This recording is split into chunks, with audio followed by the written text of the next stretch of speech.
223-446-5829 es el teléfono para que te puedas comunicar con la radio. Participá, mandanos un WhatsApp, ya sea mensaje de voz, de texto, lo que vos quieras. Saludándonos lo podés hacer, reitero, al 223-446-5829, siendo las 11 de la mañana, 31 minutos, en vivo hasta las 12 por La Voz de Mar Chiquita. Así es, estamos también en Instagram, Radio La Voz MSH, así nos encontrás, en Facebook como La Voz de Mar Chiquita FM 87.9, también tenemos TikTok, Stream Radio La Voz MSH. Me lo aprendí, ¿viste? Me lo aprendí. Mientras no estuviste dije, bueno, lo voy a sorprender. Cuando vuelva vas a ver que me aprendí de memoria la dirección de TikTok. Este es mi regalo para vos, feliz cumpleaños. Antes de dormir sí, lo repaso en mi cabeza. Nos podés ver y escuchar también a través de Marchi TV, sus canales de cable, su canal de YouTube, en www.lavozdemarchiquita.ar y por supuesto en nuestro streaming. Entrás a YouTube, ponés La Voz de Mar Chiquita, ahí nos encontrás y te invitamos, por supuesto, a que te suscribas a nuestro canal. Estamos casi llegando a los 600 suscriptores, queremos alcanzar esa meta, yo creo que la vamos a superar.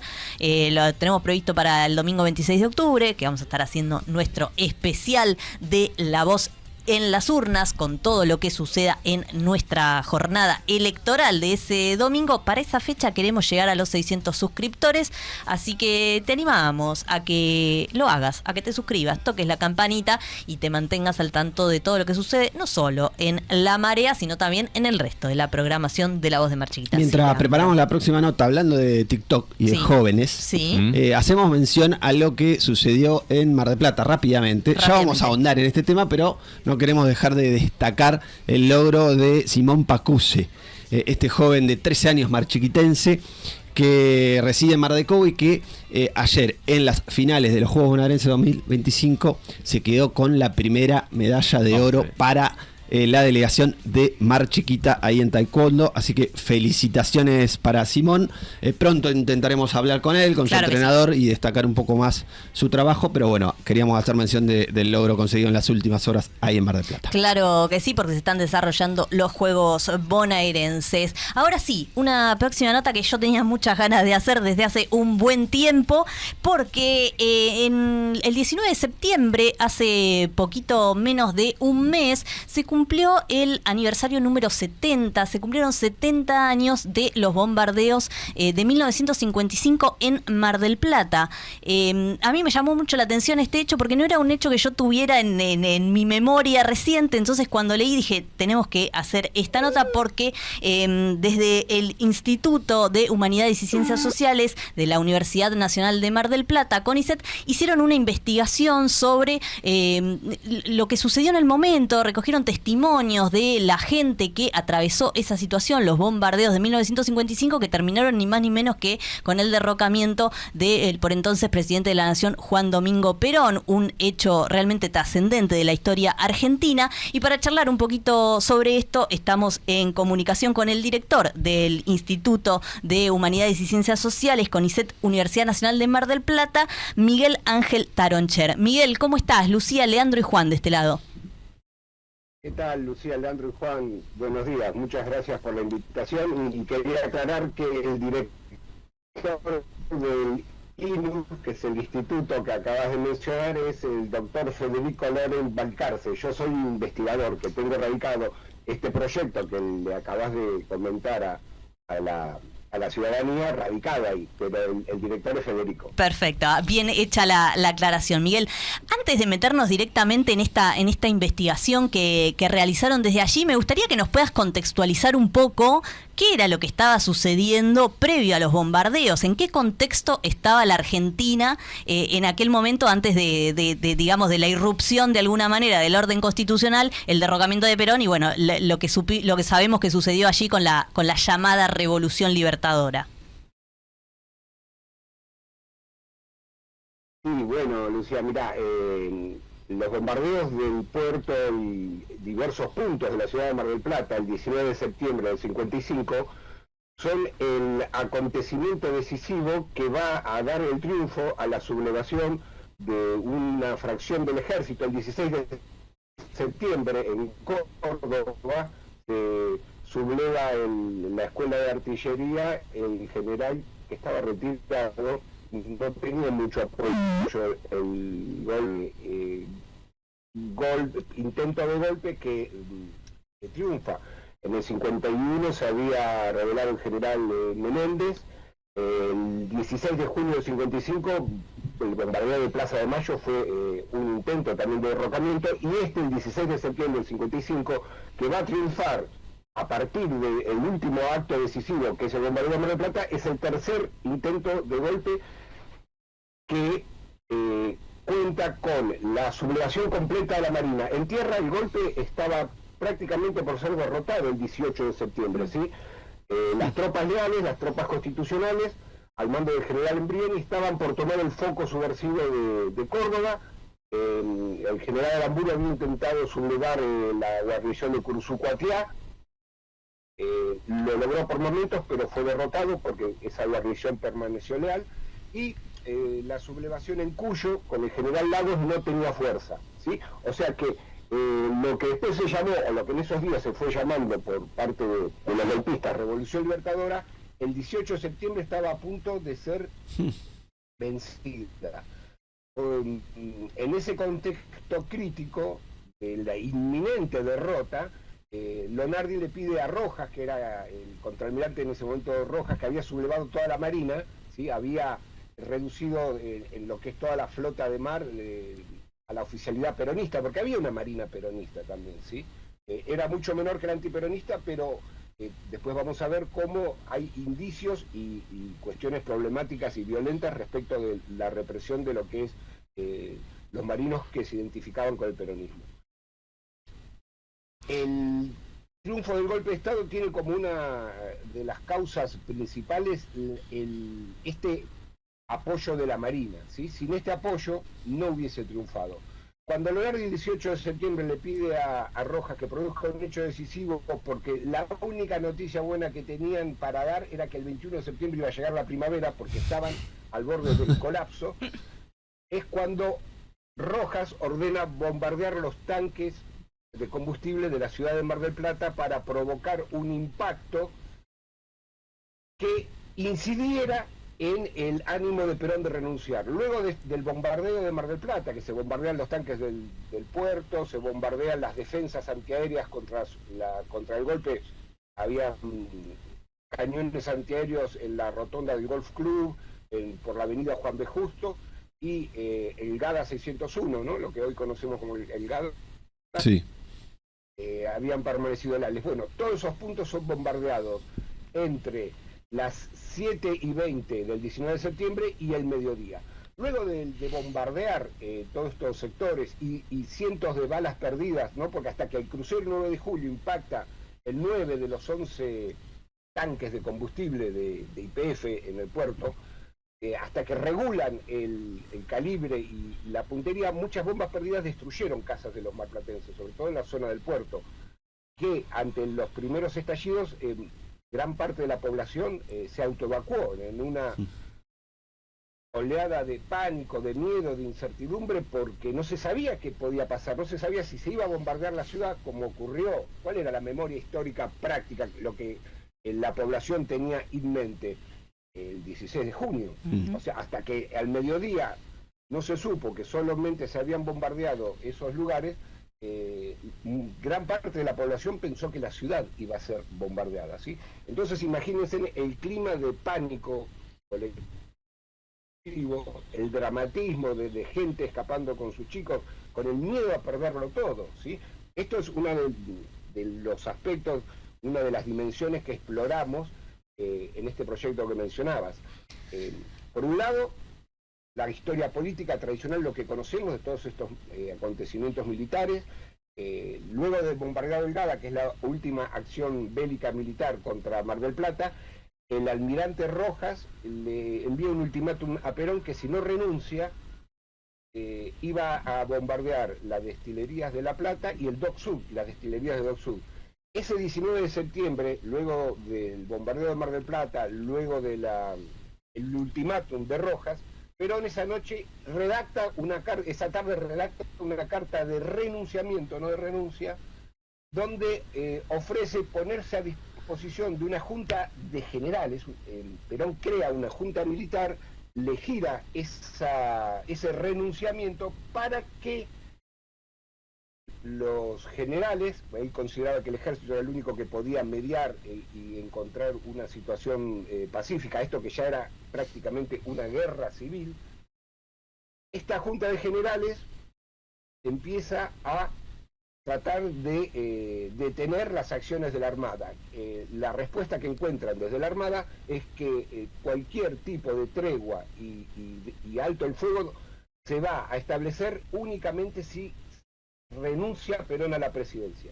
Entonces esa carta de renunciamiento, que era una instancia de negociación para que los generales pudiesen concitar una tregua con los sublevados, la consideran frente a las amenazas de la Marina de continuar con la destrucción, inclusive de bombardear desde el puerto de la ciudad a la capital federal, la consideran renuncia, ¿sí?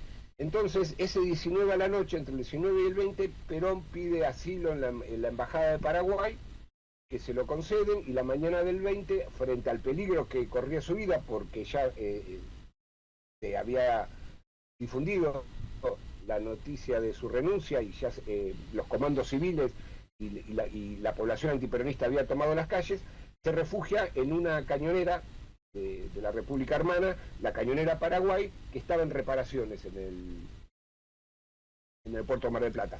Ese hecho determinó que 5 días después Perón partiera desde ahí hacia el exilio.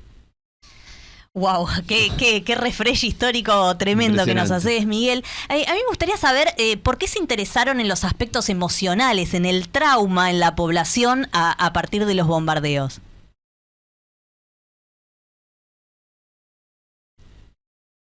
Bueno, porque había una historia no contada, había una historia que esto que también señalás, la violencia de guerra, la violencia bélica desatada contra la población, porque cuando estallan los vidrios, ¿sí? Cuando se rompe los techos, cuando empiezan a caer esquirlas que hieren a personas, hay cerca de 10 heridos, no hubo muertos en la población civil, sí hubo muertos en los sectores militares, que después lo podemos charlar porque es muy paradójico. Hay toda una historia que no fue contada. ¿Qué le pasó a la población? Porque los trabajos anteriores de investigación, de Jorge Vergallo, de Agustín Nieto, tomaban los aspectos militares que son necesarios para reconstruir el contexto. ¿Qué ocurrió a partir de eso en la ciudad, ¿no? Hechos de violencia política, pero ¿y qué le pasó a la población? ¿Qué sintió, qué vio? Inclusive cuando entrevistamos a los que entonces eran niños, en 1955, ¿no? A los memoriantes, no queremos decir testigos porque parece que están declarando en un juicio, y esto es, en realidad, que nos abren las puertas de su corazón y de sus recuerdos para reconstruir cómo sintieron, cómo vivieron y las cosas que vieron, porque cómo podemos reconstruir este hecho a través de fuentes que generó la Marina, documentos que describen el hecho, y en la prensa. Y en la prensa se escapan cientos de informaciones que no la capturaron, ya sea porque no daban abasto, y después por la censura de prensa, porque la prensa, que mucha prensa como actor político de la ciudad de Mar del Plata había acompañado al peronismo, después del 23 de septiembre, que es cuando asume Lonardi y la ciudad es ocupada por la Marina, la prensa no refiere ni hace un caso informativo de la destrucción, de la violencia, de la barbarie de ese día, ¿sí? Porque había sido parte de la victoria y ese hecho constituía algo tan grave como fueron los bombardeos del 18 y del 19 de septiembre a Río Colorado y a Saavedra en la provincia de Buenos Aires, ¿sí? Hay toda una seguidilla de bombardeos del cual Mar del Plata es la batalla final, el bombardeo final. Ahora, la destrucción de las casas de dirigentes peronistas, la quema, los incendios, los saqueos de la CGT, del Ministerio de Trabajo, el intento de linchamientos de sindicalistas, cómo la gente huía desesperada hacia hacia el campo, hacia zonas periféricas, en el entendimiento, en la sensibilidad de que podían morir como producto del bombardeo de la ciudad.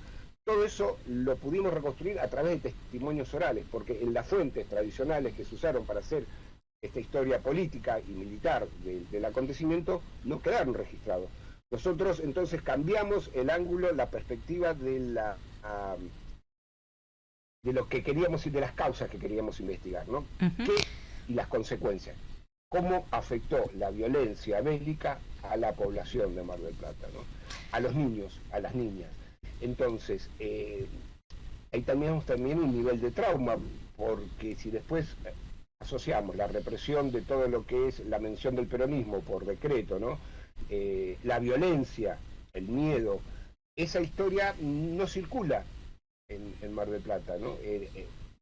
A nivel de memoria colectiva, ¿no? Como se habla que en Mar del Plata, estamos hablando también a nivel de población, de lo que es la memoria histórica superficial. Otro tema que está también como silenciado, atravesado por un silencio, los 10 años de la década peronista en Mar del Plata, intendentes, el sentido común histórico marplatense es que en Mar del Plata nunca ganó el peronismo, nunca ganó el peronismo después del 55, ¿sí? Pero hubo 10 años. Bueno, hay hechos que están en la desmemoria, ¿sí? No hay una historia regional, una historia local en los establecimientos educativos municipales y provinciales que puedan hacer circular este conocimiento. Y esto es lo que nos propusimos, rescatar este conocimiento para construir una historia emocional del bombardeo que a la vez que exploramos las subjetividades, lo que sintió la gente, cómo lo vivió, también aporta información nueva, ¿no? Lo que es la violencia política desatada contra monumentos, contra instituciones, unidades básicas, pero el Ministerio de Trabajo, la casa de dirigentes como Jorge Antonio, la diputada Parodi, que eran saqueadas, destruidas, ¿sí?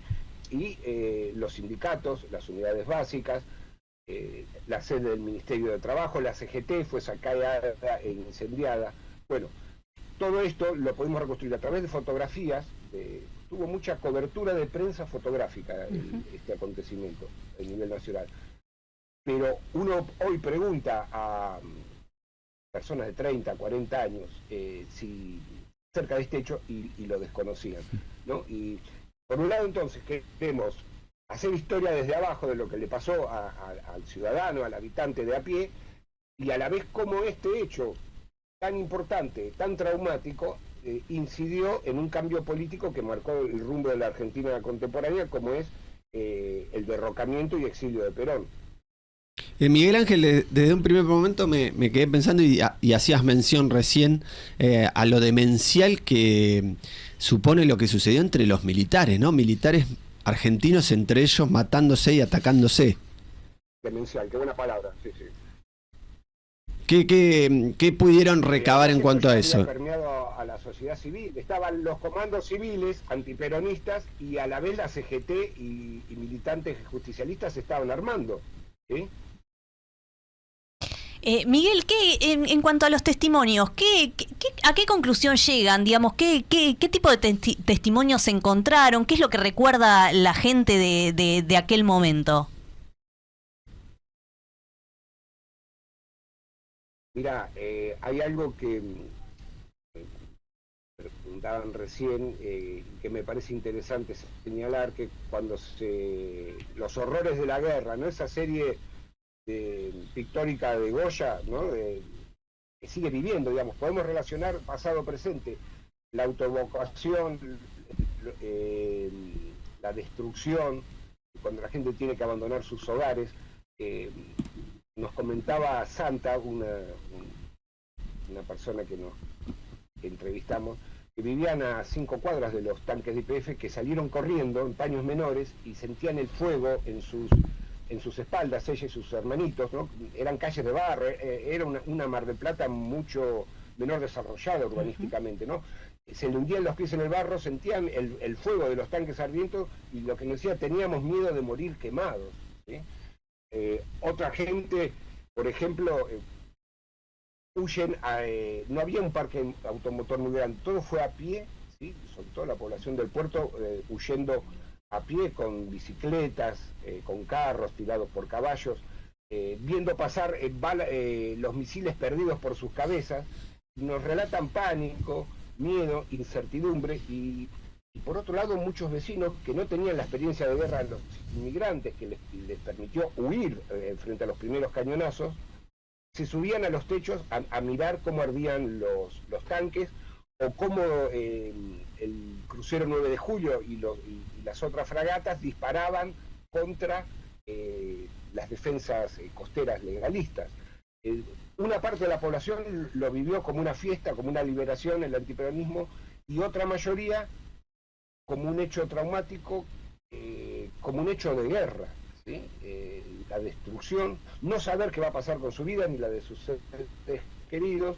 Y lo que quería decir, que se me va escapando, es que cuando se desata la violencia bélica, cuando se bombardean poblaciones, cuando la población civil es una víctima indefensa frente a la violencia militar, cuando estallan los vidrios, se rompen los techos, se caen las mamparas, se destruyen las casas, las balas, las esquirlas, no te preguntan si sos peronista, antiperonista o apartidario, ¿no? Entran y afectan al conjunto de la población. ¿Por qué Mar del Plata? Porque hablábamos de una estrategia, estaba pensada que si en Mar del Plata no se generaba la renuncia de Perón, estaba Doc Sud y La Plata. Pienso en La Plata como capital de la provincia de Buenos Aires, como una de las ciudades más importantes también, pero de todas maneras se eligió Mar del Plata como primera ciudad para el bombardeo. ¿Por qué? ¿Por el tema de la presencia de la Marina? Mira, tiene que ver, ¿me escuchan? Porque recién escuchaba entrecortado. Sí, te recibimos bien. Ah, perfecto. Bueno, ¿me podés repetir la pregunta? Porque te preguntaba por qué Mar del Plata como primera ciudad, teniendo en cuenta que también estaba en la estrategia Doc Sud y La Plata, y pienso en La Plata como capital de la provincia y ciudad importante, sin embargo se eligió Mar del Plata. ¿Tiene que ver con la presencia de la Marina? Tiene que ver con el efecto simbólico de una de las ciudades más importantes del país. Mar del Plata, en la década del 50, era también el símbolo de ascenso social, ¿no?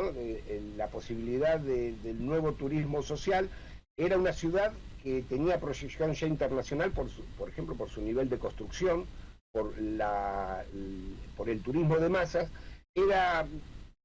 Con la destrucción de los tanques no buscó la Marina detener el abastecimiento del ejército, que no era importante acá la función, y ya habían los tanques, todo lo que era lo de la guarnición militar, habían partido para reprimir el golpe en los focos de Bahía Blanca, sino por el impacto emocional y propagandístico que tenía. Si se bombardea Mar del Plata, ¿sí? Ya se había bombardeado Plaza de Mayo. Mar del Plata era, como dice, como la feliz frase que utiliza Juan Carlos Torres en su libro La ciudad de los argentinos, era eso, ¿sí? Era la capital simbólica del ascenso social, era la ciudad de todos, ¿sí? Lo que posteriormente va a denominarse la perla del Atlántico, o ese eufemismo de ciudad feliz. Era un escaparate. Perón en el año 54 había inaugurado el Festival Internacional del Cine, era la meca del turismo social, era una ciudad, la tercera ciudad del país. La intención con el bombardeo de Mar del Plata fue que el impacto informativo tuviese influencia sobre las decisiones de resistir en el gobierno nacional, cosa que ocurrió, y de demostrar que estaban dispuestos a todo. Tremendo. Nos estamos quedando sin tiempo, Miguel. Realmente muy interesante, sobre todo por esto que bien mencionabas, ¿no? Que personas de 30, 40 años, yo tengo 40, y no lo tenían en mi memoria este hecho de que soy marplatense. Esto me llevó a que ayer hablé con mi abuela tenía 15 años en el 55, para preguntarle si ella estaba en Mar del Plata en ese momento. Me dijo que sí, y me contó todos estos mismos testimonios que se recogieron en la investigación. Bueno, mi abuela reflejaba eso también, ¿no? El miedo que se vivió, cómo ella y toda su familia se fueron a 20 cuadras, ella históricamente, y aún al día de hoy sigue viviendo en el barrio San José, relativamente cerca del lugar de los hechos, y cómo con toda su familia, su papá se lo llevó, ella en una casa peronista, el miedo que había por esta reacción posterior al derrocamiento, esto de salir a festejar a las calles, de meterse en la CGT, de incendiar, no sé, la casa del general Lucero, todo esto que contás en el artículo. Mi abuela también también me lo reflejaba, casi con ese mismo sentimiento que yo leía en el artículo de todos estos testimonios que ustedes estuvieron recogiendo en esta investigación, que esto me parecía recontra valedero hablar de esto por esta memoria silenciada que parece que un poco tenemos los marplatenses respecto de ese hecho. Tal cual, Lucía, me parece que esto es lo que tenemos que poner a circular, ¿no? La memoria popular, ir de a poco con estos trabajos, con la circulación en los medios de difusión, ir despertando también interés en las personas que quieran hablar, ¿no? Porque lo que se está terminando es el silencio. Uh-huh. En este sentido quería comentarles esta tarde a las 18 horas en la sala Lauretti del Auditorium en el puerto, se va a estrenar el documental Después del Silencio, donde con Francisco Santillán, un ayudante y colaborador mío, oficiamos de asesores históricos de un cortometraje que reconstruye el bombardeo a partir del testimonio de los niños y niñas del bombardeo. Sí, este jueves a las 18 horas en la sala Lauretti del puerto del Teatro Auditorium va a estar proyectándose. Miguel, te queremos agradecer muchísimo por estos minutos que nos has dado aquí en La Marea, en La Voz de Mar Chiquita. Realmente muy, muy, muy interesante esta investigación que han realizado, así que te queremos agradecer muchísimo por esta predisposición a charlar con nosotros. Muchas gracias y ya quedo a disposición para poder seguir trabajando estos temas y para que la población pueda ir tomando conciencia de la propia historia, ¿no? De asumir el pasado. Claro que sí. Muchas gracias, Miguel. Un abrazo. Muchas gracias. Buenos días. Ahí pasó por La Marea Miguel Taroncher del Instituto de Humanidades y Ciencias Sociales, CONICET, de la Universidad Nacional de Mar del Plata, sobre esta interesante investigación sobre los bombardeos a Mar del Plata y el trauma que generó en la población este hecho tan trascendental y que muchos de nosotros, la verdad que hasta que no lo leí en el diario hace algunas semanas, no sabía que había sucedido. Esto me llamó apenas la memoria de lo que pasó en la ciudad de Buenos Aires, ¿no? Eso sí quizá lo tenemos muy los bombardeos a la plaza los tenemos, creo que consideramos que ese fue el detonante, cuando en realidad estuvo mucho más cerca nuestro el detonante y probablemente de nuestras familias. Esto me llamó a llamar a mi abuela y decirle, che, ¿vos estuviste ahí, estabas en Mar del Plata en ese momento? Sí, me contó que en ese momento mi abuelo estaba haciendo el servicio militar, ellos estaban recién de novios, mi abuelo también muy peronista, que se lo llevaron a Tandil, cómo ella lloraba porque no sabía si iba a volver a ver a mi abuelo, cómo con toda su familia se fueron a 20 cuadras para tratar de esquivar toda esa convulsión que estaba sucediendo ahí nomás a un par de cuadras de donde ella vivía. Así que bueno, muy interesante y para no traerlo a la memoria, sobre todo en estas épocas, ¿no? Donde la memoria se nos quiere borrar un poquito, bueno, sumamente fundamental e importante que hagamos estos ejercicios de memoria.